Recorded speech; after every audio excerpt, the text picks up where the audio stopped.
Hola, muy buenos días, ¿qué tal? Espero que bien, que haya sido un fin de semana reparador, aunque yo sé que no todas las familias han pasado tranquilas. Me ha consternado lo que ocurrió en Olancho, en un municipio de Olancho. Hay varias versiones, ¿verdad?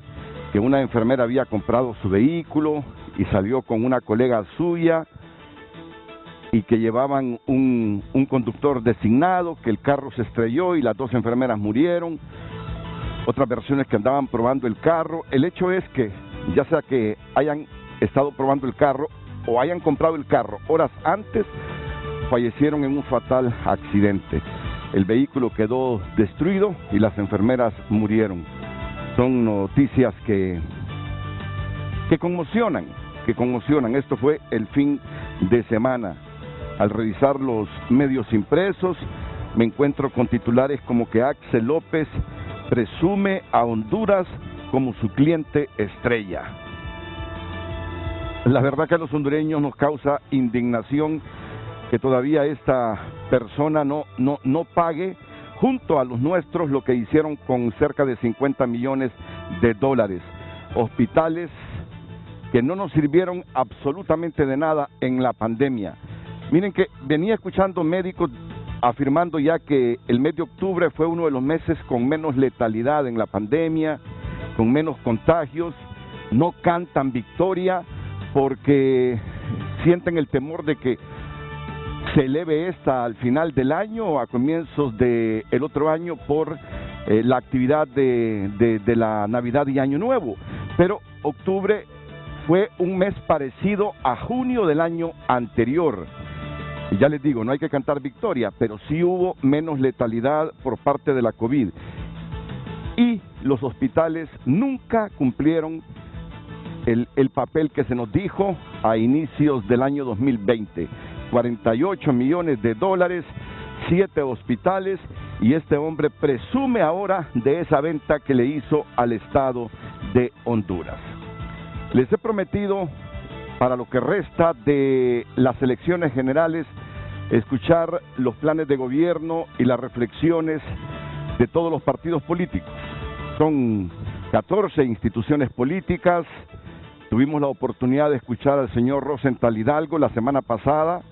Hoy vamos a escuchar el plan de gobierno de Libertad y Refundación, que su candidata presidencial lo ha estado socializando desde hace días. La verdad que a todos los hondureños nos hubiese gustado un debate entre las fuerzas principales en cuanto a intención de voto, pero no se pudo materializar. El COEP la semana pasada anunció que suspendía el debate porque no todos confirmaron su presencia. Así que nos toca a los medios llenar ese vacío ante la ausencia del debate para que Honduras conozca los pormenores de qué es lo que pretenden hacer quienes no gobiernan a partir del 27 de enero del próximo año. Es así que tengo el placer de presentarles al candidato a diputado y expresidente del Banco Central de Honduras, Hugo Noé Pino, una persona que está estrechamente ligada en la formulación precisamente de esa propuesta de libertad y refundación, al menos en lo económico. Así que bienvenido, doctor Pino. Buenos días, Renato. Es un placer tenerlo aquí en el programa. Igual nos acompaña la candidata a diputada Ligia Ramos. Doctora, ¿qué tal? ¿Cómo está usted? Bienvenida. Buenos días. Y Russell Garay, que es del equipo coordinador del plan de gobierno de Libertad y Refundación. ¿Qué tal, Russell? ¿Qué tal? ¿Cómo estás? Mucho gusto, bienvenido. Doctora, ¿qué tal? Comienzo con ella porque sé lo que ha pasado en los últimos meses, pero ha retornado al país, se siente más segura, se siente que hay menos presión en materia de seguridad hacia usted. Es difícil, Renato, regresar al país en estas circunstancias. El 12 de octubre la Comisión Interamericana de Derechos Humanos ya me dio medidas cautelares y estamos trabajando con el mecanismo de protección para que se me hagan efectivas. Yo creo que las denuncias que hice son disuasivas, ¿verdad? Pero no bajo la guardia. He podido retomar mi vida normal, por lo menos en la atención de pacientes, que era de las cosas más importantes para mí. Y bueno, el día de hoy estoy acá porque pedí permiso para poder estar con ustedes. Pero no es fácil, no estoy en la casa, me mueven diferentes carros, trato de no tener el mismo horario, y ahí vamos, ahí vamos. No puedo estar haciendo campañas políticas fácilmente en los lugares donde me gustaría estar más en contacto con la gente. Entonces, sí tengo mis limitaciones, pero no tengo miedo, aquí estoy. ¿Su familia, me refiero a sus hijos, todo bien? Mis hijos están con su papá, ¿verdad? No pueden estar conmigo. Muy bien, doctora, me alegra de que por lo menos esté evadiendo toda esa presión que tiene alguna fuente, esa presión hacia usted, contra usted. ¿Alguna fuente de que yo sepa de dónde viene? ¿De dónde proviene? Sí, yo lo dije públicamente en mis denuncias. Sin embargo, cuando yo regresé tuve 2 eventos muy cercanos que aceleraron que me dieran las medidas cautelares. Pero después de esos 2 eventos que tuve, que no los hice públicos, creo que se ha bajado un poco, pero no podemos, y principalmente con la violencia política que está habiendo en este momento, no se puede bajar la guardia. Muy bien. Ya saben ustedes que la doctora Ligia Ramos es candidata a diputada por el partido Salvador de Honduras. Hay una alianza llamada Unión Nacional Opositora que llevaba justamente a Salvador Narrala de candidato presidencial, pero era una alianza a nivel del candidato presidencial. La planilla del PINU es separada de la planilla Salvador de Honduras. Entonces, no les asombre que miren al doctor Hugo Pino, que miren a un miembro del comité de campaña y que miren a la doctora Ligia Ramos. Dirán ustedes, pero Hugo es de Libre, Ligia Ramos es del partido Salvador de Honduras. Salvador declinó su candidatura presidencial de esta alianza para formar parte de la fórmula presidencial de Libre. Igual lo hizo Dori Gutiérrez del Partido Innovación y Unidad. La presencia de Ligia Ramos no solo es porque debe hacer campaña ella como aspirante a diputada, sino que nos indica también que está apoyando la fórmula presidencial de Libertad y Refundación, así lo debemos entender. Así es. La Unión Opositora fue una alianza legal que se hizo, ¿verdad?, en el debido tiempo, pero la unión que tenemos en este momento en oposición, la unión de todas las fuerzas en oposición a nivel presidencial es una unión de hecho. Y usamos unión precisamente para que no se confunda con el Partido Alianza Patriótica que nos hizo mucho daño en el Congreso. Esta es una unión de todas las fuerzas políticas en oposición que son representadas por Libertad y Refundación, por el Partido Salvador de Honduras y por el PIN-USD. Y es a nivel presidencial. En algunos sectores se está haciendo a nivel de municipalidades, pero en lo que es las candidaturas a diputaciones estamos totalmente aparte, cada uno con su partido, ¿verdad? Haciendo nuestras propuestas para hacer un balance en el Congreso y poder tener la mayor parte del Congreso para hacer efectivos los cambios que se tienen que hacer en el Poder Ejecutivo junto con el Poder Legislativo. ¿Cuál es su número en la planilla? Estoy en el 143. 143. ¿Y el suyo cuál es, doctor? 125. Es que siempre Renato. lo miro cuando hacemos esas entrevistas en directo desde su casa, que tiene el 125. ¿Qué tal, doctor? ¿Cómo va todo? Bien, bien, gracias, Renato. Muy optimista sobre los resultados del proceso electoral. Creo que a menos de un mes las elecciones ya están decididas y que Xiomara Castro será la próxima presidente de nuestro país y vamos a tener la oportunidad de iniciar un cambio muy saludable y muy beneficioso para el pueblo hondureño. Bien, muchas gracias, doctor. ¿Tú no aspiras a nada, Russell Garay? Bueno, yo era candidato a vicealcalde por el Distrito Central pero depuse la candidatura, así como lo hicieron muchas personas a lo largo de las fórmulas presidenciales, las fórmulas municipales, para alcanzar la unidad de la oposición. Y esta unidad se ha consolidado en este momento en torno al candidato Jorge Aldana, que representa la esperanza de que la oposición de una vez por todas rescate la capital, que ha sido gobernada por gobiernos nacionalistas por las últimas 6 administraciones. Pues esta mañana es una buena oportunidad de estar aquí con Frente a Frente para conocer de los planes de libertad y refundación en caso de ganar el proceso electoral del próximo domingo 28 de noviembre. Ya esa fecha la tenemos a la vuelta. Así es, así es. Menos de 4 semanas para que los hondureños diluciden en las urnas a quienes quieren de diputados, de designados presidenciales, de alcaldes y a quien quieren de presidente de la República. Menos de un mes para esta fecha histórica en el calendario democrático del país. La pausa y enseguida estamos con el objetivo para el cual están presentes nuestros panelistas esta mañana, Hugo Noé Pino, Ligia Ramos y Russell Garay.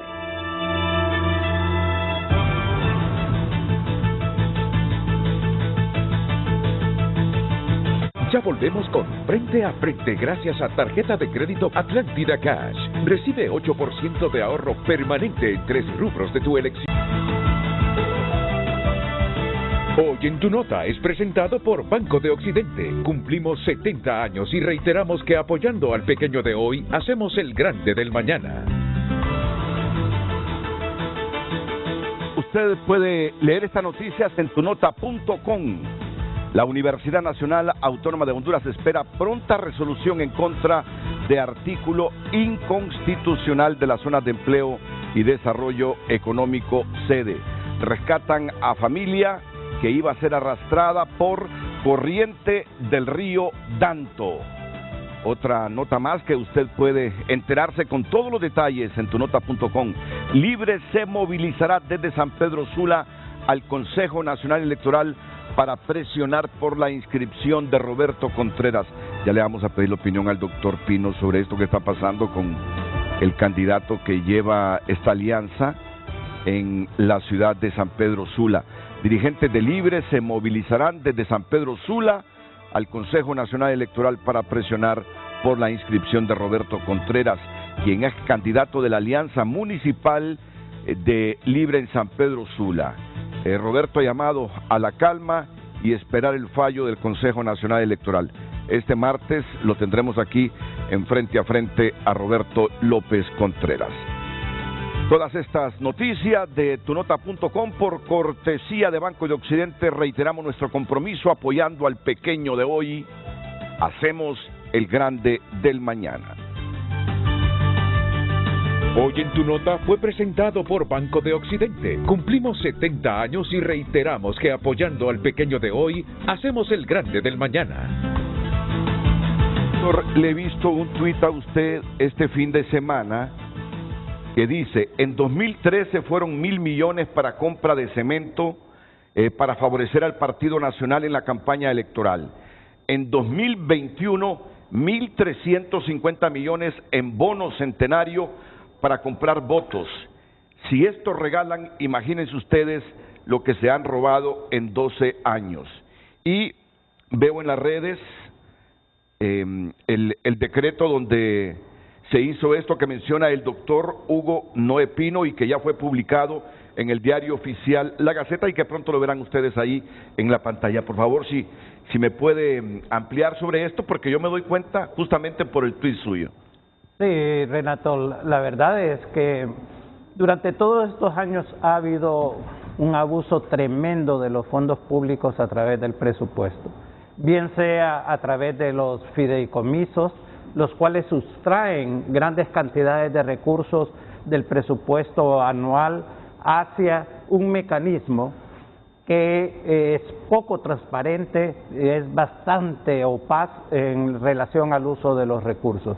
Y en este caso hemos llegado, digamos, al extremo de crear en el año electoral una transferencia en efectivo denominada bono centenario, utilizando 1.350 millones del presupuesto nacional que van precisamente directamente a la compra de votos. Ese es el objetivo. A mí no me queda la menor duda de que ese es el objetivo. Y así el símil en el tuit de lo que sucedió en el 2013. 1.000 millones de lempiras que el Congreso aprobó cuando Juan Orlando Hernández era el presidente del Congreso para la compra de cemento.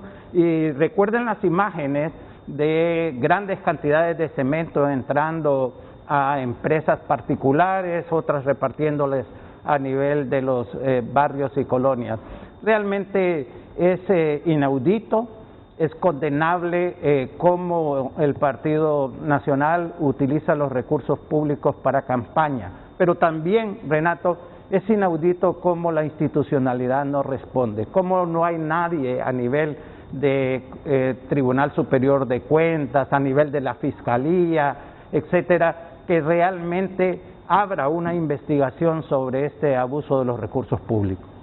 Justamente el abogado Yair López me reenvió este tuit suyo, que lo pueden ver en pantalla ustedes. En el 2013 fueron 1.000 millones para compra de cemento para favorecer al Partido Nacional en la campaña electoral. En el 2021, 1.350 millones en bonos centenarios para comprar votos. Si esto regalan, imagínense ustedes lo que se han robado en 12 años, y se me adjunta el artículo 9, se instruye a la Secretaría de Estado en el despacho de Finanzas, CEFIN, y a la Secretaría de Estado en los despachos de Desarrollo e Inclusión Social, CEDIS, a realizar las operaciones presupuestarias, financieras y contables necesarias a fin de asignar, reorientar y asegurar la disponibilidad de recursos hasta por el monto de 1.350 millones de lempiras exactos, con el propósito de realizar pago de transferencias monetarias a los beneficiarios de Bono Vida Mejor. Este monto incluye todos los gastos, montos de transferencias, y ahí tengo todo el decreto que ya fue publicado en el diario oficial La Gaceta. ¿Esto fue aprobado en qué fecha? No tengo la fecha específica, pero fue recientemente, Renato. Y aquí estoy viendo el decreto. Trato de verificar la fecha. Ya en cuestión de minutos tendré la fecha. ¿Usted está seguro que esto es parte de la campaña electoral del partido en el gobierno? Sin lugar a dudas. Inclusive lo están anunciando en diferentes momentos, un monto de 7.000 lempiras para diferentes familias a nivel nacional, y ese es el objetivo realmente, la compra de votos, hacerle llegar previo 2 semanas, 3 semanas antes de las elecciones, 7.000 lempiras, y hay unos audios que están señalando de candidatos o de alcaldes del Partido Nacional en donde señalan, miren, hay que inscribirse en el link, creo que de Olanchito, creo que hay un audio, hay que inscribirlos por favor a todos de tal forma que se haga efectivo este bono. Así que en lo personal no me queda la menor duda. Pueden poner todas las justificaciones que quieran y todo, y usted mira en esa cuestión del bono bicentenario, o sea, un bono especial bicentenario, pero es del proceso electoral. Y esto no es nuevo, Renato, es decir, el abuso de los recursos públicos ha sido la característica principal del manejo del presupuesto en los últimos 12 años. Y cuando se conozca realmente en detalle cada una de estas situaciones, se van a dar cuenta de la magnitud de la corrupción que ha existido. Magnitud que la conoce a nivel internacional y que la denuncia tanto Ricardo Zúñiga, secretario adjunto para Asuntos Hemisféricos en el Departamento de Estado, como el representante de la AID en el evento de la semana pasada en Washington, en donde participó miembros de la sociedad civil de Honduras, de Guatemala y de El Salvador, que hablan. El señor de la AID se refirió a 12.5% del PIB que se pierde en Honduras por concepto de corrupción. Y parte de esa corrupción es este tipo de actividades. Sí, apareció publicado el decreto el 26 de octubre, recientemente. Sí. Recientemente, la semana pasada. Sí. Bueno, Pedro Barquero va más allá y también escribió un tuit en el que dice: estos delincuentes quieren comprar conciencias. Hermanos, agarren todo lo que les ofrezcan, pero jamás voten por los que llevan años robándose la salud, la educación, la seguridad y las oportunidades del pueblo hondureño. 1.350 millones de lempiras.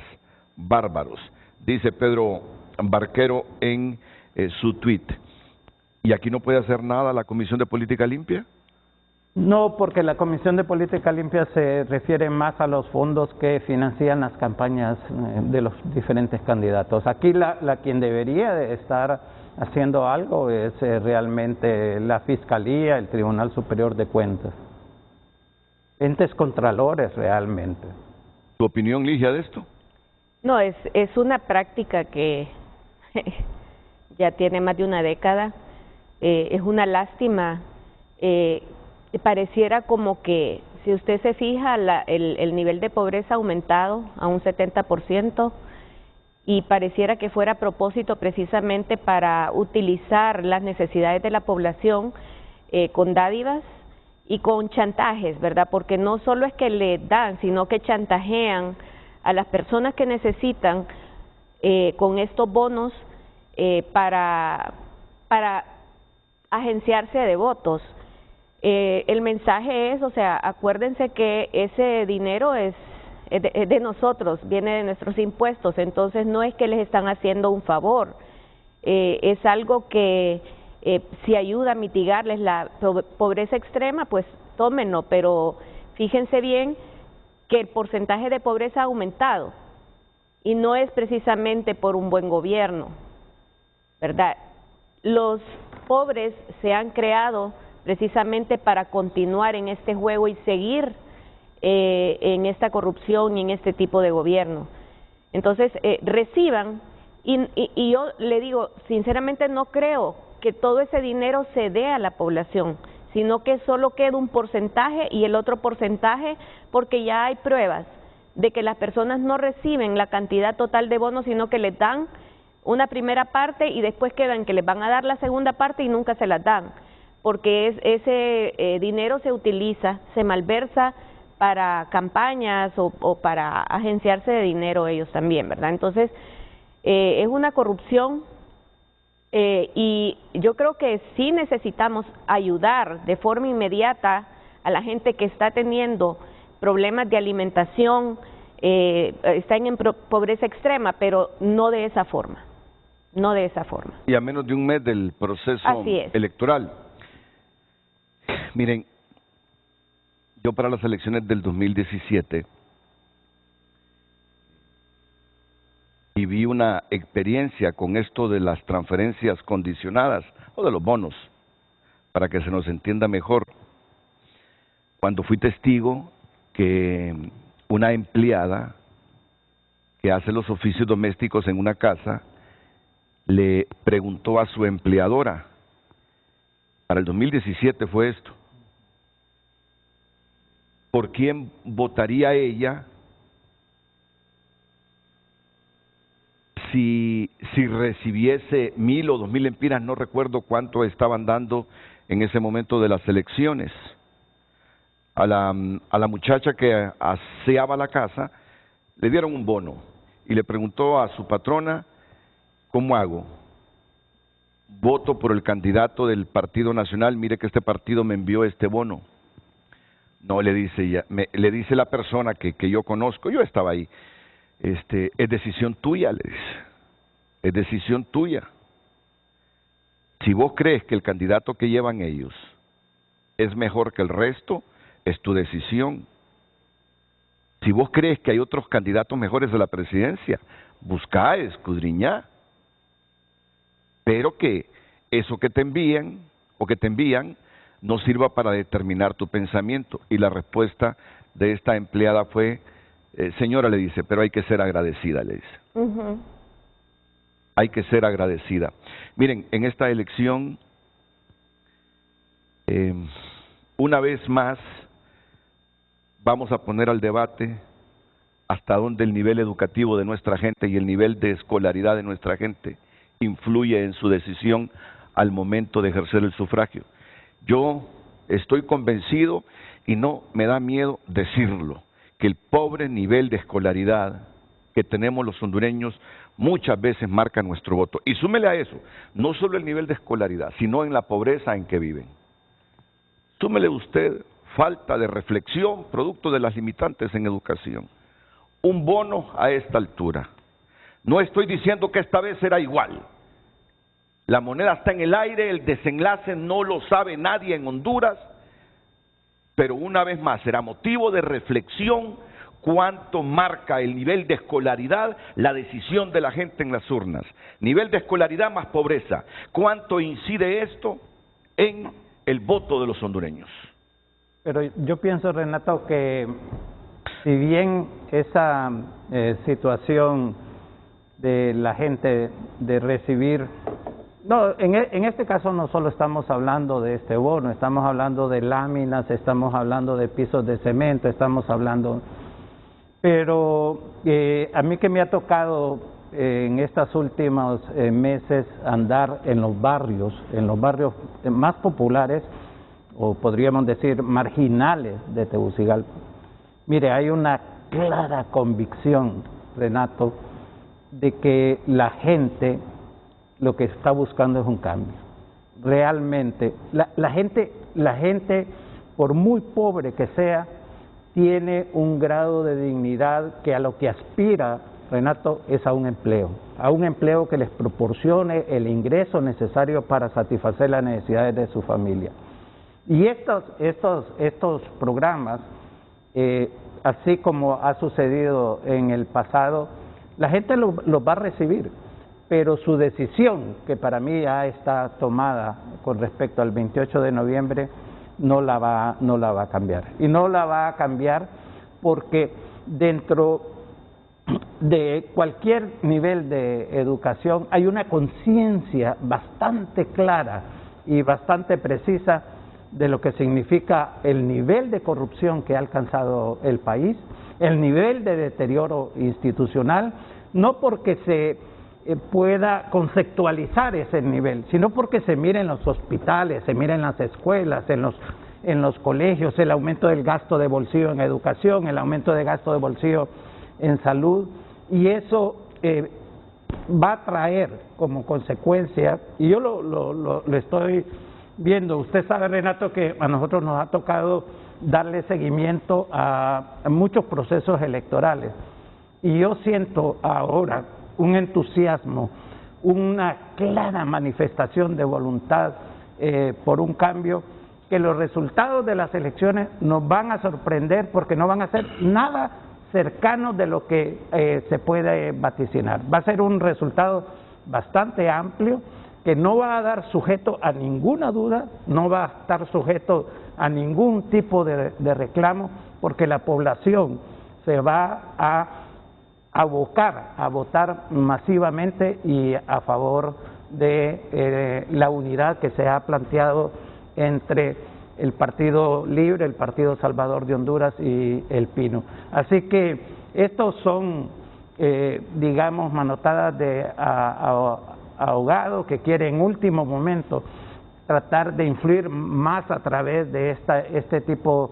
de bonos, pero la gente ya tomó su decisión y hay una clara manifestación de que el país no puede seguir en el rumbo que está actualmente. Y no va a ser un voto de castigo. El voto esta vez es un voto de esperanza. Hemos tenido muchas luchas sociales en estos últimos, ¿qué le podría decir?, 6, 7 años, donde la población ya está clara de todo lo que está pasando. Y esto último que nos están imponiendo, que son las sedes, esto está golpeando más a la población rural que a la población urbana, porque es a ellos a los que están despojando, es a ellos que les están imponiendo sistemas que no son de nosotros, o sea que nos están quitando la soberanía y la gente está muy consciente. Este no va a ser un voto de castigo, es un voto de esperanza, porque esta unión de la oposición, de toda la oposición real, es una esperanza para iniciar un cambio real en el país, porque nos hemos involucrado gente que normalmente no nos involucramos en política porque queremos limpiar la cara de la política, queremos hacer cambios reales y estamos dispuestos a seguir a pesar de amenazas a muerte porque sabemos qué es lo que tenemos que hacer, sabemos cuál es el camino y creemos que este es el momento y yo se lo digo en lo personal, admiro mucho, respeto mucho la decisión de Salvador Nasralla de deponer su candidatura y apoyar a la primera mujer que va a ser presidenta de Honduras, porque Honduras necesita una mujer, necesita el cuidado de una mujer, y Xiomara, rodeada por todas las mujeres fuertes que hemos estado luchando por mejorar Honduras, va a hacer eso. Bueno, pues le voy a hacer la misma consulta a Russell Garay para después comenzar a preguntarles sobre lo que a mí, entre tantas cosas que me importan, creo que es lo más prioritario. Y cómo van a generar empleos. Porque a mi lado tengo a una de las personas que yo creo va a ser un actor muy importante en el escenario que gane la señora Xiomara Castro de Zelaya en el aspecto económico, el doctor Hugo Noé Pino. Y como ya Pino ha pasado por la Secretaría de Finanzas, ha estado en la presidencia del Banco Central, yo no pudiese desaprovechar un momento como este, al igual que lo haré con la temática de salubridad con la doctora, para consultarle, doctor, y cómo piensan revertir los índices que tenemos actualmente de pobreza. Doctor, ¿y cómo piensan ustedes generar empleo? Porque para mí es uno de los serios problemas que está enfrentando la población en este momento. Ese subempleo informal, o la gente que producto de los fenómenos naturales se quedó sin trabajo. Yo sé que hay otros temas que son del debate permanente en el país, pero en este instante, por lo menos en la primera fase del programa, me concentraré en este tema económico. ¿Cuál es el planteamiento de libertad y refundación? Solo termino de complementar la pregunta que le hacía a Russell Garay. ¿Tú crees que el 28 de noviembre la indignación por las cosas que la gente reclama continuamente estos últimos años se imponga a esa fórmula que es desastrosa para los países pobres que quieren salir del subdesarrollo, pobre escolaridad y pobreza en una campaña electoral? Bueno, yo creo que no solo se aprende en las escuelas, también se aprende con lo vivido, y nos queramos o no, el dolor es un profesor, aunque sea un mal profesor, es un profesor, y la gente ha sufrido en carne propia los atropellos de este gobierno.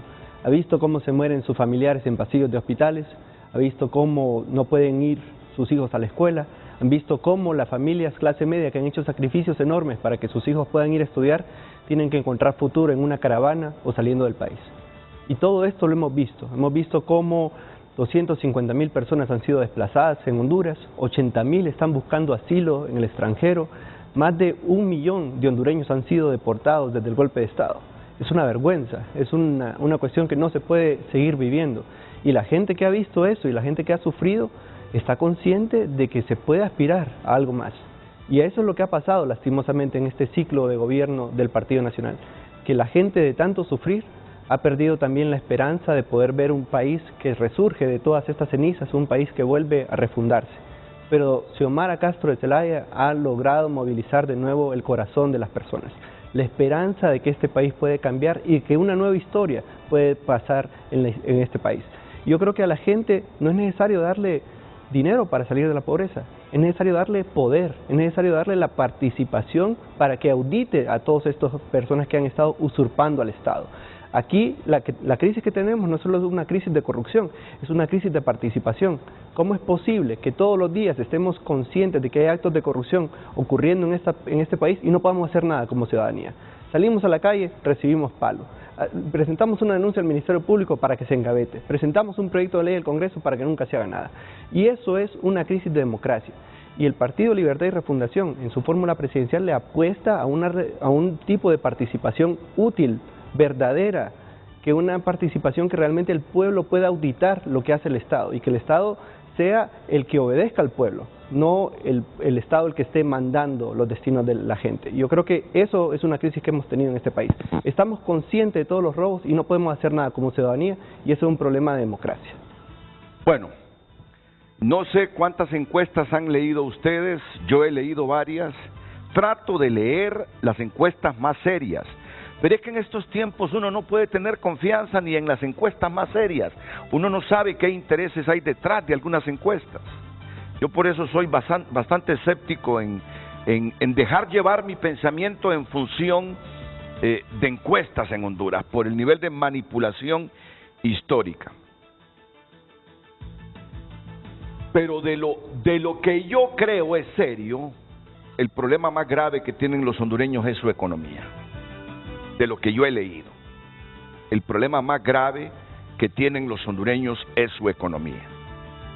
Posiblemente ustedes vean algunas encuestas que dicen que el principal problema de Honduras es la corrupción. No me sorprendería si en efecto y de manera objetiva fuera la corrupción. Yo soy uno de los que cree que es uno de los problemas serios, pero no sé si en la percepción de la gente es más serio su situación económica que la corrupción, aunque la situación económica sea derivada de la corrupción. Por lo menos lo serio que yo he visto es el principal problema que enfrentan los hondureños. Y agradezco a Armando Urtecho, porque Armando el viernes me hizo llegar un boletín del Consejo Hondureño de la Empresa Privada, cuyos datos me parecen sumamente interesantes. Por ejemplo, que el crecimiento económico promedio de la región centroamericana para el 2021 será de alrededor de 6.3%. Se espera al cierre del 2021 que la mayoría de las economías centroamericanas recuperen parcialmente las pérdidas en la producción sufridas en 2020. Sin embargo, las restricciones de movilidad y los procesos de vacunación han sido asimétricos en la región centroamericana, que ha impedido una recuperación plena en algunas economías. En el caso de Honduras se suma el riesgo por la incertidumbre electoral, y el crecimiento de Honduras está fijado para el final de este año entre 3.2% y 5.2%, el crecimiento económico. La inversión extranjera directa en Centroamérica. Miren ustedes, ahí tienen el cuadro. Costa Rica, 1.363 millones de dólares, Guatemala 586, Nicaragua 578, la inversión que ha llegado a Honduras 477 y El Salvador 366. ¿Cómo puede atraerse inversión extranjera? Otra pregunta para Pino en el transcurso del programa. ¿Cómo un país puede atraer inversión extranjera? Yo sé que es importante la nuestra, la capacidad que tengamos en Honduras, emprendedores y los que tienen capitales de reinvertir su plata para seguir generando empleo y riqueza. Pero siempre es un gran aldabonazo la inversión extranjera. ¿Cómo se atrae la inversión y qué mecanismos utilizará Libertad y Refundación en caso de llegar a tener el control político del país para atraer inversionistas? Miren el presupuesto general de los países con relación a su PIB. Casi la mitad del Producto Interno Bruto de la nación se lo lleva este presupuesto. 49.3, Panamá 45.7, Costa Rica 30.3, El Salvador 30.2, Nicaragua 19.7% de su PIB, Guatemala 16.6%. Es lo que critica el sector privado, que es demasiado el presupuesto. Siempre es bueno tener gran presupuesto. Si hay un buen presupuesto, seguro que habrá suficiente plata para los hospitales. Pero la forma es si es coherente lo que el país produce con el presupuesto que se aprueba ahí en el Congreso Nacional. Ahí yo tengo algunas observaciones. No, ya vamos. Solo estoy haciendo un avance de todo lo que viene. Haciendo un avance de todo lo que viene. Los países con el menor avance en el control de la corrupción y la menor efectividad de su gobierno tienen menos posibilidades de acceder a la asignación de recursos de la cuenta del milenio. Y aquí es otro problema. Yo le planteo a Libertad y Refundación también, ¿cuál será la mecánica de combate a la corrupción para que de nuevo tengamos acceso a la cuenta del milenio y mejoremos en esos índices de percepción de corrupción, que bueno, yo creo que a todos nos da vergüenza cuando dicen es el segundo país en América Latina con mayor percepción de corrupción, o está entre los 10 primeros o 5 primeros nuestro país en el mundo con mayor índice de percepción de corrupción. Estado de Derecho, aquí otro de los gravísimos problemas. Quien invierte en un país empieza a desmenuzar, a explorar, a investigar cómo es la institucionalidad, hay respeto a la seguridad jurídica y empiezan a analizar un montón de factores. Y miren, en cuanto al Estado de Derecho, que mide la adhesión de los gobiernos al Estado de Derecho como la base del desarrollo de gobiernos transparentes que rinden cuentas y del respeto a los derechos fundamentales. En Centroamérica la mejor posición la ocupa Costa Rica, seguido de El Salvador. Por el contrario, la menor adhesión a un Estado de Derecho, la de Nicaragua. ¿Cómo estamos nosotros?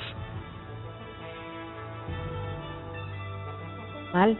Mal, si es que solo estamos antes de Nicaragua. Nicaragua está en el último lugar, nosotros en el penúltimo lugar, Guatemala en el antepenúltimo, y el país con el Estado de Derecho en Centroamérica mejor colocado es Costa Rica, y luego El Salvador, Este es otro problema. El país en Centroamérica más innovador, miren, Costa Rica primer lugar, Panamá el segundo, El Salvador tercero, Guatemala cuarto y Honduras en el último lugar.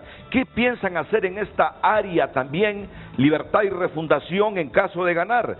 Mejor me voy a la pausa para aprovechar el tiempo que nos queda, que es más que lo que hemos consumido, y que Hugo Pino, Ligia Ramos y Russell Garay respondan a nuestras preguntas. Volveremos.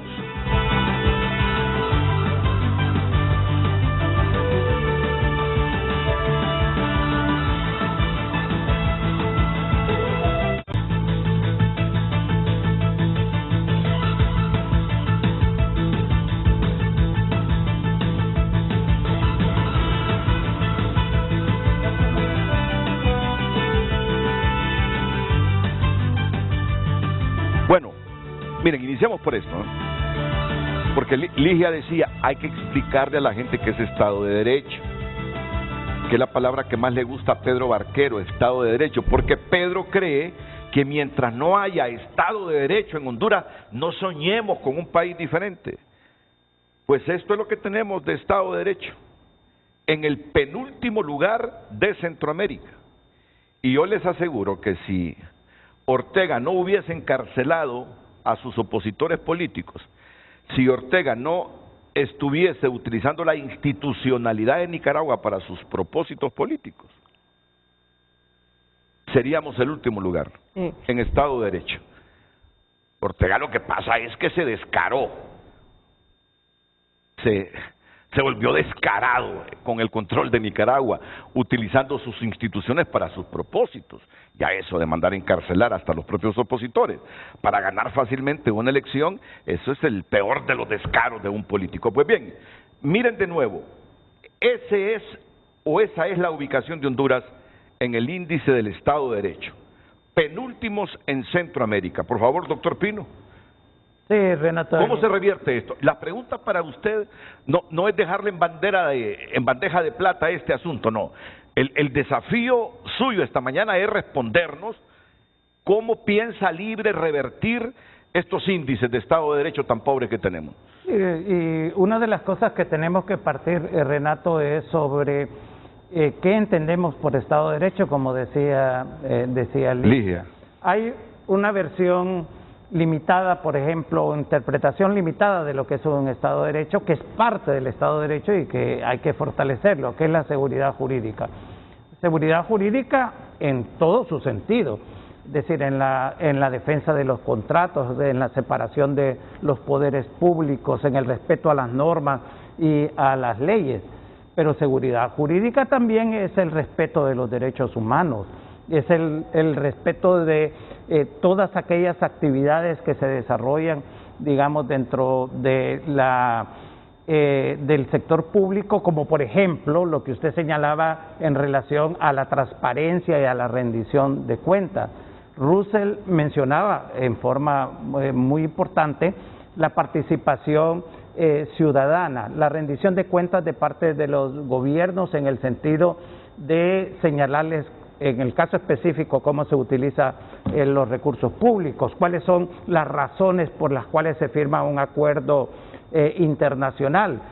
Todo eso, la participación activa de la población en las decisiones.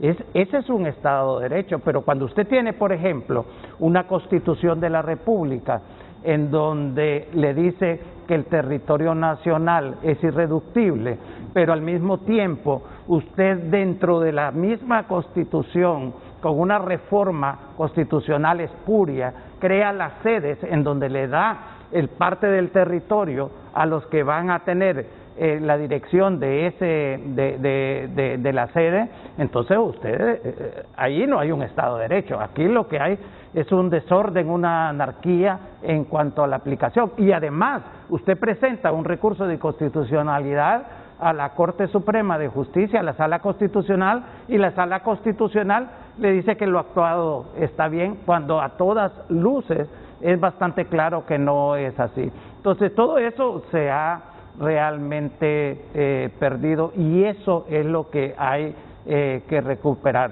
La seguridad no solamente para el empresariado, sino que para toda la sociedad en general, que no se van, que las leyes se van a cumplir, que las leyes que se van a aprobar son leyes justas, leyes equitativas, que no se va a construir ese castillo de impunidad que se ha construido en el Congreso dirigido por el Partido Nacional, en donde se han aprobado leyes para proteger a los delincuentes, disminuyendo los años de cárcel por corrupción o limitando la actividad del Ministerio Público. A eso es lo que nos estamos refiriendo, y vinculándolo obviamente en este caso algunas de las cosas anteriores, Renato. Es decir, ¿cómo puede haber inversión nacional y extranjera directamente que sea el país atractivo si no se tiene realmente esa seguridad jurídica, esa seguridad de que los contratos se van a dar, en donde las decisiones en todos los sentidos obedecen a decisiones de carácter política que emanan o bien sea del Poder Ejecutivo o de otro poder del Estado?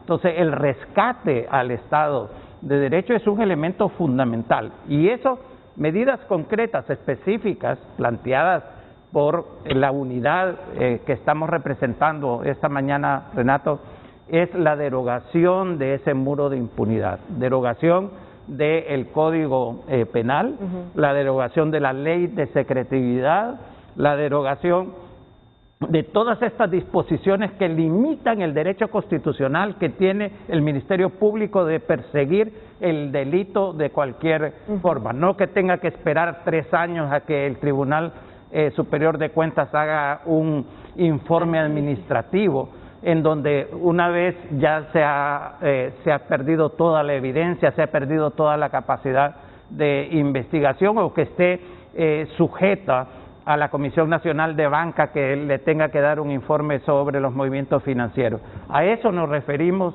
realmente con la construcción de un Estado de Derecho, y aprobar en ese sentido, no solamente derogar, aprobar leyes que realmente permitan que funcione ese Estado de Derecho, no solamente en el ámbito de la corrupción, sino también en el ámbito de la separación de poderes. Este Congreso le ha dado facultades al Ejecutivo que la Constitución no le permite. Mire, para mí como economista es impresionante cómo la Constitución dice que la única organismo que puede crear, derogar o modificar impuestos es el Congreso Nacional, y a través de las sedes. El otro día en un programa de los medios de comunicación, un señor manifestando, no, en esta sede el impuesto sobre la renta es 5%. Por favor, ¿qué significa eso? Eso significa que ellos tienen la capacidad de determinar los impuestos en esa en esa sede. Y el Congreso erróneamente y anticonstitucionalmente le otorga al Comité para la Adopción de Buenas Prácticas esa facultad. Entonces, esto es un desorden completo, una anarquía desde el punto de vista del Estado de Derecho, pero que beneficia los aspectos de corrupción tan grandes que hay en el país. Sí, fue el viernes. Aquí sí, claro es que cierto, sí, fue sí. frente a frente. Hombre, me extraña, doctor, que se le haya olvidado. No. Sí. Bueno, Sí. usted sabe No, hombre, yo, correcto. No, es que me dejó pensando, ¿y dónde fue? Dije yo, si No, fue aquí, sí. tuvimos al secretario ejecutivo de Ciudad Morazán de Choloma, entonces cierto. el doctor Ni quiera Pino Dios. preguntó. Pues bien, termino con esto.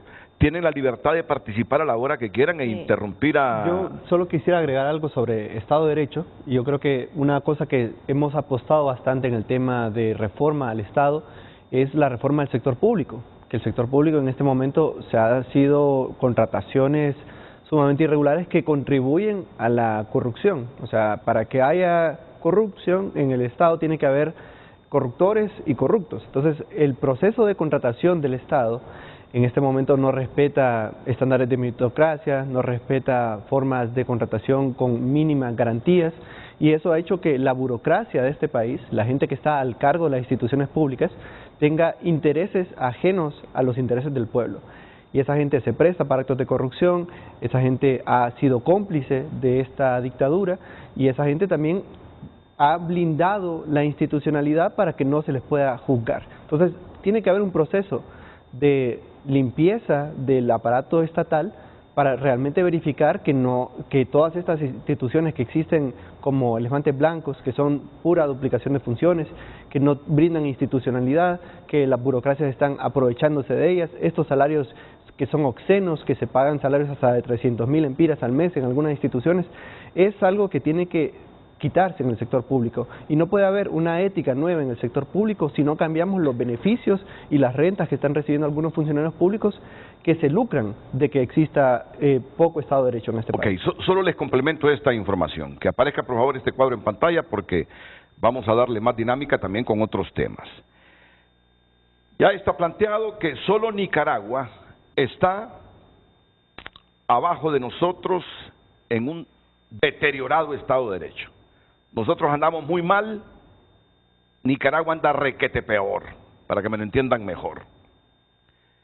¿Qué es lo que califican? Cumplimiento regulatorio. Andamos mal, miren, 127 en cumplimiento.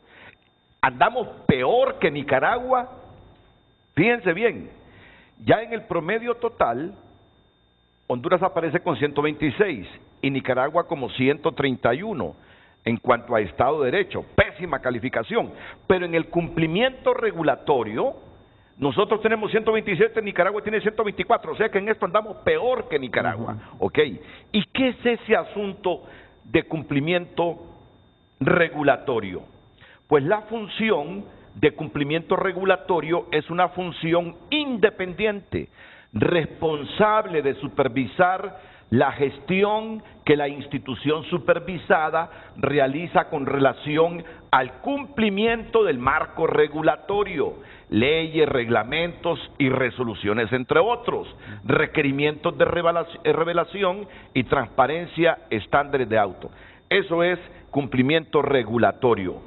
Una función independiente, responsable de supervisar la gestión que la institución supervisada realiza con relación al cumplimiento del marco regulatorio.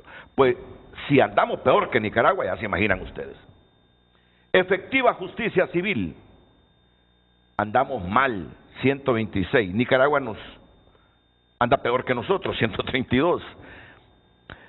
Efectiva justicia penal, andamos peor que Nicaragua, 136, Nicaragua 131. Pero ya en el promedio, Nicaragua está en una posición más precaria que nosotros en cuanto al Estado de Derecho.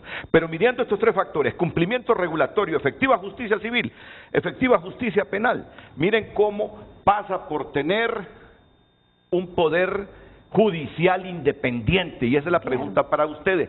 Todo gobierno en Honduras, la experiencia nos dice, ha querido tener el control del poder judicial. Vamos a elegir magistrados a la Corte Suprema en el próximo cuatrienio. ustedes pudiesen ser el partido que estuviese gobernando a Honduras a partir del 27 de enero próximo. Pero para eso queremos un ejecutivo que esté compenetrado, que debe respetar la independencia de los poderes. Pero la experiencia me dice que el poder ejecutivo en Honduras siempre quiere tener control del poder judicial. ¿Qué garantía o certeza puedo tener yo como ciudadano? Que Libre viene con una nueva conducta, viene con un nuevo comportamiento, que no viene con los mismos vicios del pasado, de que su poder ejecutivo quiere ponerle la bota a los otros poderes del Estado, porque si no, seguiremos en la misma papada que hasta hoy, por favor. Me gustaría reflexiones. Sí, es que el gobierno no es de Libre, ¿verdad? El gobierno es integral. Estamos haciendo un balance. Es más, en este momento ni siquiera estamos hablando de ideologías políticas. Estamos hablando de lo que necesita Honduras. Y Libre, el Partido Salvador de Honduras y el PIN-USD estamos trabajando en conjunto para hacer un gobierno de balance integrado. Porque ve la importancia que tiene un Congreso independiente, claro, sí. ¿verdad? Pero es que mire, es que no solo es que, mire, ahorita tenemos el Consejo Nacional de Seguridad, que es algo que totalmente tenemos que deshacerlo. El Consejo Nacional de Seguridad pone al presidente por encima de los otros poderes. Ahí, empezando por ahí se pierde la independencia de poderes.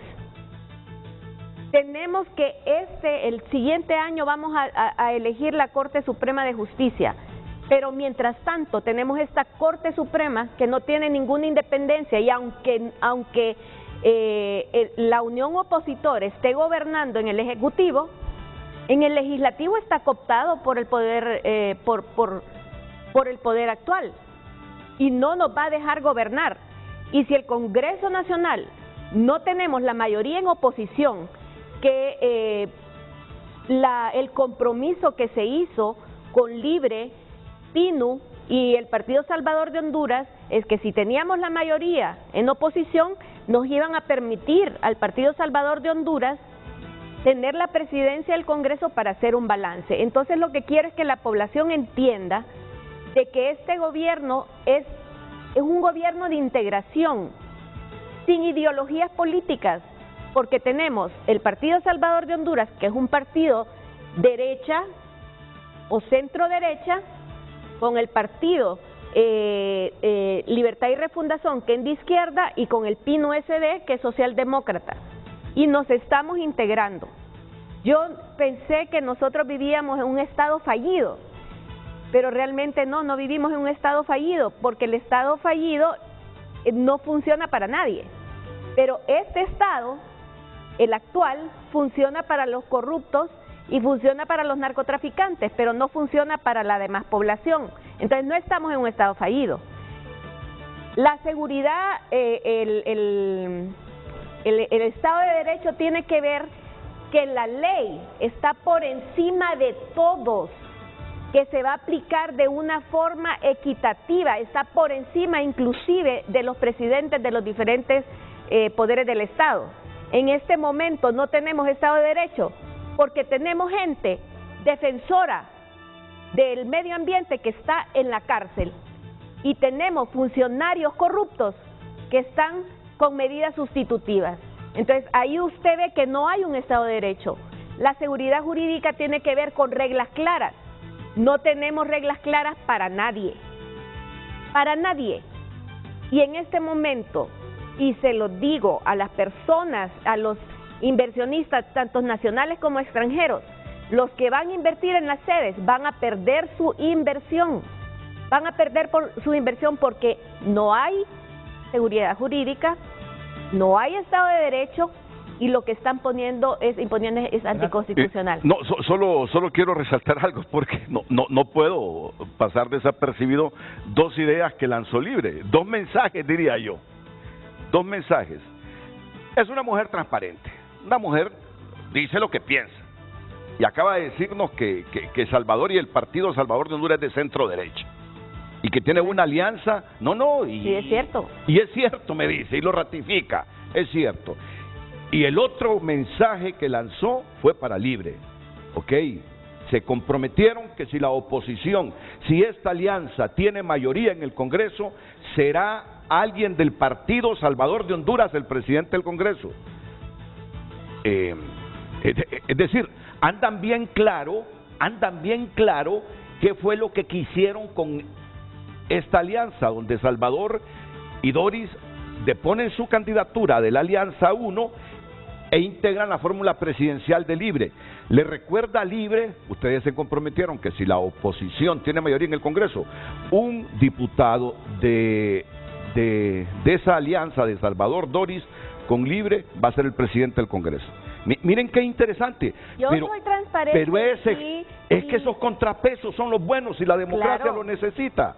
Disculpe, doctor, que usted quería intervenir. Es que en esa misma dirección, Renato, esto último que usted acaba de decir es bastante claro. Eso fue lo que se señaló en la conferencia de prensa que Xiomara y Salvador presentaron. Pero cuando usted pregunta cuál es la seguridad de que yo tengo realmente de que va a existir una separación de poderes, mire, ¿qué es lo que hemos visto desde 1980 para acá? Una repartición en la Corte Suprema de Justicia de los dos partidos tradicionales. 8, bueno, antes eran menos, no eran 15 magistrados realmente. Si mal no recuerdo eran 9, sí. Y eran 5 del Partido Nacional si ganaba las elecciones el Partido Nacional y tenía el Congreso, y 4 del Partido Liberal. Actualmente son 8 del Partido Nacional y 7 del Partido Liberal, repartiéndose. Eso no lo va a ver usted en el próximo Congreso. No. En primer lugar, esperamos, y yo tengo la seguridad de que así va a ser, que va a ser un Congreso en donde la mayoría de los diputados van a ser de la oposición, de esta unidad. Y la principal muestra, y aquí no viene del Ejecutivo, va a ser la elección de la Corte Suprema de Justicia en el 2022. Y ahí es donde se va a notar claramente que no va a haber una repartición de ese tipo tradicional que se ha dado, sino que se van a buscar los mejores hombres y mujeres con las capacidades de aplicación de la justicia, y eso es lo que garantiza un poder judicial independiente. Mire, doctor, le voy a reclamar, si ese escenario se presenta, se presenta, porque sé que en ese escenario usted será una persona muy influyente, le voy a reclamar, mire, doctor, ¿se fijó lo que le advertía? Así es. Que el comportamiento de los políticos cuando tienen el poder es el mismo, pero además, le voy a decir, doctor Pino, estaba equivocado. Me convence cómo está gobernando Libertad y Refundación y sus socios, con transparencia, con independencia, pero la moneda está en el aire. No, cuando digo socios, aliados pues. Sí somos, sí, correcto, somos, así es que estamos por Honduras. Porque mire, yo desconfío del comportamiento de nuestros políticos, ya sea de izquierda, de derecha, de centro, de lo que sea, ¿no? Yo creo que ahí es importante recalcar que el principal auditor va a ser la población. Yo creo que lo que falta en este momento son mecanismos de rendición de cuentas. O sea, aquí se sabe que un juez es corrupto y no se puede hacer nada. Y eso es porque no existe un canal para que la sociedad civil organizada, la ciudadanía, todos los movimientos sociales pueda comunicarse con el Estado. Porque cuando estás en el poder querés tener jueces aliados, que tú desde el Ejecutivo cometas excesos y que te los apañe el fiscal, que te los apañen los jueces.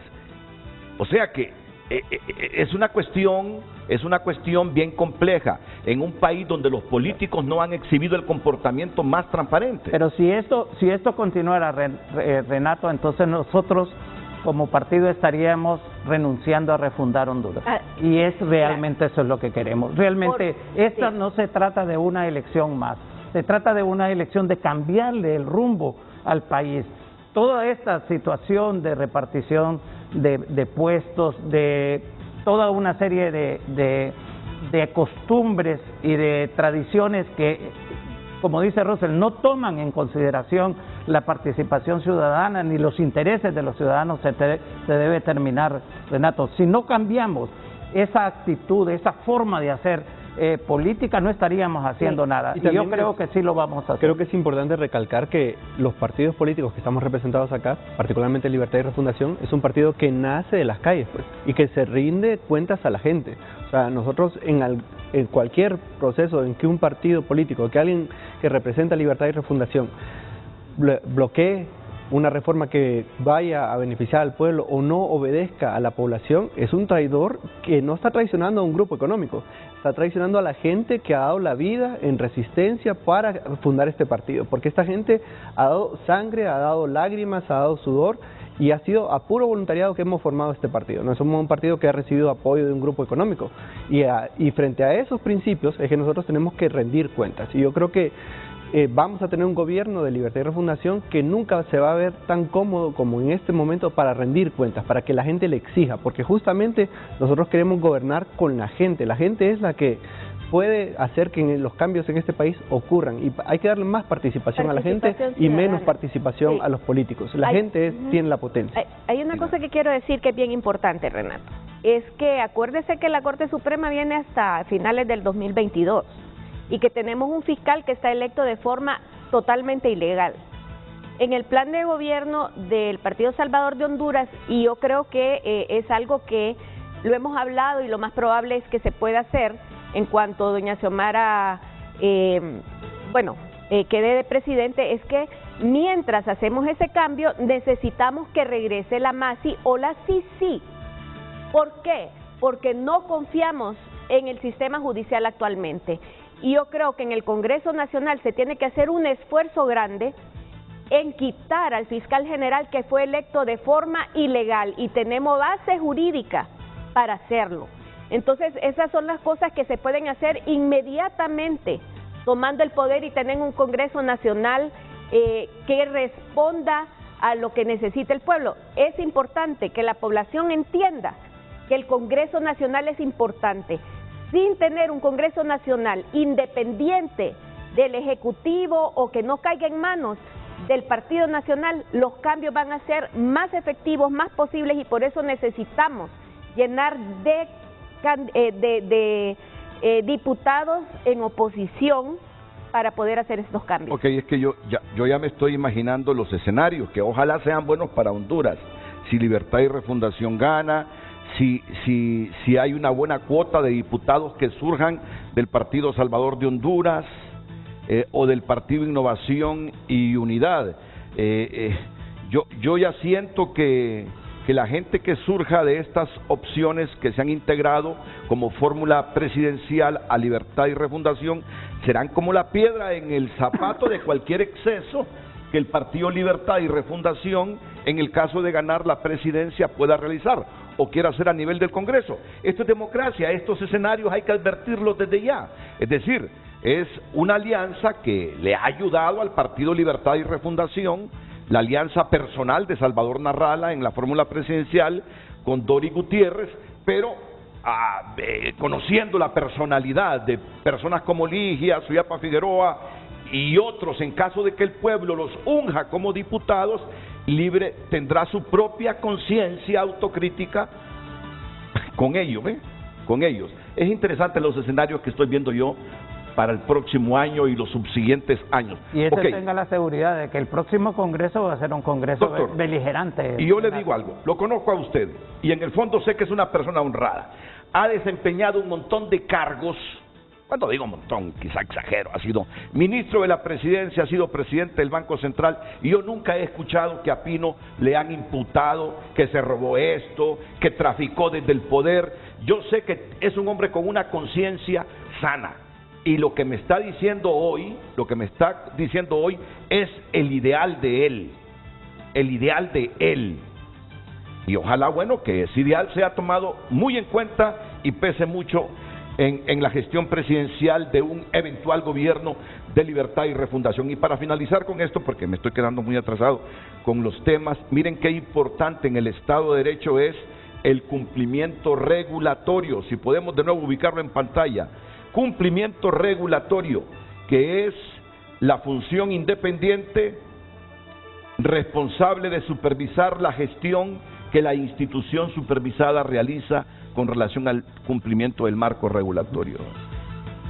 Es decir, que un ministro no se vuelva el dueño de su parcela, que un presidente no crea que él, por ser presidente del país, también es dueño de esa parcela, que no hay contrapesos, que nadie lo debe supervisar, monitorear. O que no tiene que obedecer la ley. Porque aquí lo que tenemos siempre es un Tribunal Superior de Cuentas, que es apéndice del Congreso, que es el que lo elige, u otros cargos que dependen del Ejecutivo, que se vuelven apéndice del Ejecutivo. Es decir, la institucionalidad en el país está cooptada por intereses políticos, y eso es lo que ustedes deberían desenredar, cortar en el caso que lleguen a gobernar. Pues bien, vamos ahora sobre el aspecto económico. Sobre el aspecto económico. Ustedes, como Libre, son de los que más han criticado la gestión económica de este gobierno. Entonces, yo quiero saber esta mañana, francamente, y en la situación de Honduras, ¿cómo piensan revertir? Sé que no es de la noche a la mañana. ¿Cómo van a comenzar a darle vuelta al asunto? Después de la pausa comercial.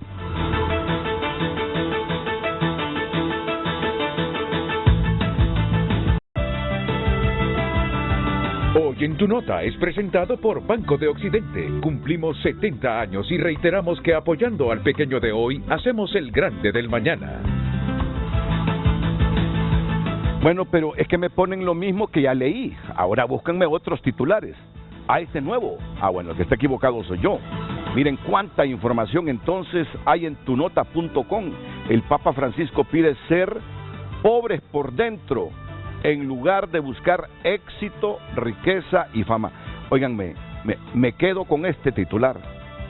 El Papa Francisco pide ser pobres por dentro, en lugar de buscar éxito, riqueza y fama. Y me lo dejan ahí, por favor, unos segunditos más, con esta nota de tunota.com que patrocina Banco de Occidente.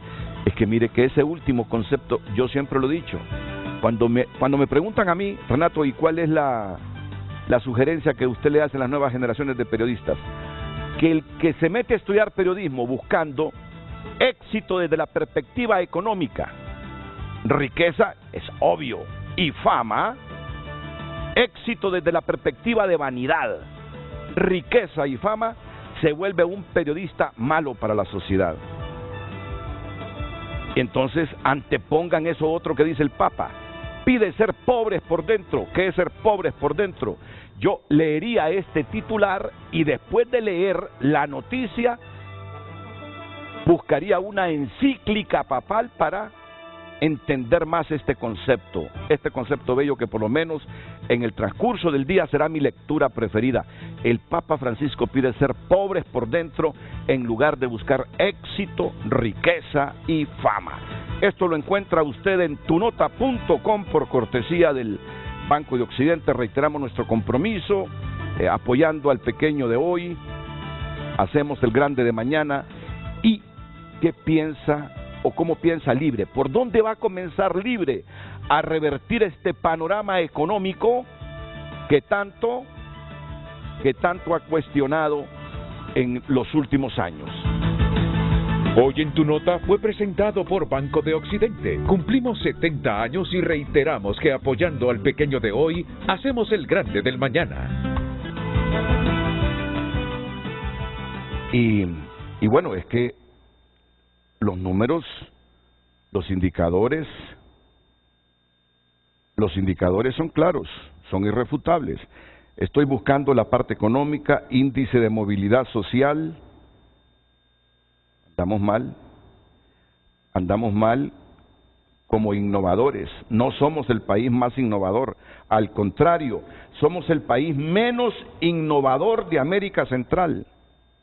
Somos el país menos innovador de América Central. Este índice analiza el ecosistema de innovación en 132 economías y entrega las más recientes tendencias de innovación. Y ahí andamos pésimo. Estado de Derecho, andamos peor. Indicadores de gobernanza, los países con el menor avance en el control de la corrupción y la menor efectividad de su gobierno tienen menos posibilidades de acceder a la asignación de recursos de la cuenta del milenio. Este cuadrito no lo vamos a pasar desapercibido. inversión en Centroamérica, somos el penúltimo país en cuanto a inversión. El Salvador es el país de Centroamérica que menos inversión recibe. Honduras es el penúltimo país de Centroamérica en cuanto a inversión extranjera. Crecimiento económico andamos entre un 3.2, 5.2. Yo le pregunto al doctor Pino, ¿por dónde van a comenzar esta tarea enorme de mejorar la economía nacional, de atraer inversión extranjera, de estimular al capital hondureño para invertir y para generar empleo, doctor? Bueno, ese es uno de los objetivos principales, Renato. Realmente, si usted mira todas las encuestas, por lo menos las que he visto, en donde la pregunta es ¿cuál es el principal problema que tiene Honduras o que tiene su familia? Todas al unísono contestan el empleo. Y para eso, Renato, es muy importante determinar de dónde vienen las fuentes del empleo. Y una de ellas, obviamente, y en nuestro país eso representa el 85-90% de la inversión privada. ¿Y qué quiere decir con esto? Bueno, la inversión privada y luego la inversión pública. Pero adicionalmente, los gobiernos establecen lo que se llama un marco general en donde funciona la inversión privada, tanto nacional como extranjera, que es lo que se denomina el clima de negocios. Y al haber un gobierno en donde se busca recuperar el Estado de Derecho, seguridad jurídica, etcétera, entonces usted va sentando las bases para que esa inversión privada, tanto nacional como extranjera, pueda invertir en el país. Pero eso no es únicamente, ese es únicamente un elemento. Usted necesita una estrategia de desarrollo y esa estrategia de desarrollo implica mejorar sustancialmente el nivel de educación del país. ¿Por qué? Porque en el mundo actual usted necesita competir con varios países en el comercio internacional y requiere mejorar la competitividad del país. Entonces, educación, mejorar los índices de salud, es fundamental para atraer inversión extranjera. Uno de los errores tremendos que hemos cometido a través de la historia de Honduras, Renato, es creer que vamos a traer inversión, principalmente extranjera, en base a concesiones. El Estado concesionario, como se le denomina. ¿Concesiones de qué tipo? De que la inversión va a venir a Honduras si no paga impuestos, o que la inversión va a venir a Honduras si se le dan concesiones como las sedes, por ejemplo. Ese criterio es totalmente equivocado y Libre no lo comparte porque considera que las condiciones necesarias son seguridad jurídica, buena educación, buena formación educativa, buenos niveles de salud, fuentes de energía abundantes y baratas. En el país actualmente, Renato, usted lo conoce muy bien, la ENE es un desastre completo. Tenemos 12 años en donde la situación de la ENE ha empeorado realmente bajo la dirección del Partido Nacional. Ese problema lo tenemos que resolver, porque en la medida en que tengamos fuentes de energía, cuando usted señalaba muy bien, ¿qué es lo que analiza un inversionista fuera del país o hasta los nacionales para impulsar un proyecto de inversión? Analiza primero, bueno, ¿cuánta mano de obra calificada tiene este país? ¿Qué fuentes de energía tiene? ¿Cómo está la separación de poderes? ¿Cómo está el nivel de violencia en el país y la seguridad ciudadana? Esos son los elementos fundamentales. No es a través de exoneraciones fiscales, que en nuestro país ha sido un uso y abuso de los mismos, llegando a representar 7% del Producto Interno Bruto, más de 40,000 millones de lempiras. Algunas actividades obviamente necesitan algún tipo de apoyo y de regulación. Entonces, esto desde el punto de vista del fomento de la inversión nacional y extranjera, pero también desde el punto de vista de los recursos, los pocos recursos que tiene el gobierno, canalizarlos a inversión en infraestructura que cree la capacidad de aumento del crecimiento económico. Pero lo que sí no vamos a hacer nosotros es evaluar únicamente que porque un número, 3, 4, 5% de crecimiento económico. Nosotros andamos buscando que ese crecimiento económico sea inclusivo, ¿Y qué significa que sea inclusivo? Que participe en ese crecimiento económico el campesino sin tierra, dotándole de los recursos, acceso a los activos productivos como es tierra, crédito. La mayor parte de los recursos acá crediticios que ha facilitado el gobierno, Renato, van hacia el mediano o al productor grande. ¿Por qué? Porque no ha habido una preocupación por la mayor parte de la población. Entonces, ¿qué es lo que consideramos? El empleo se crea a través de una estrategia de generación de empleo que comprende todos estos elementos y otros adicionales que también se podría mencionar.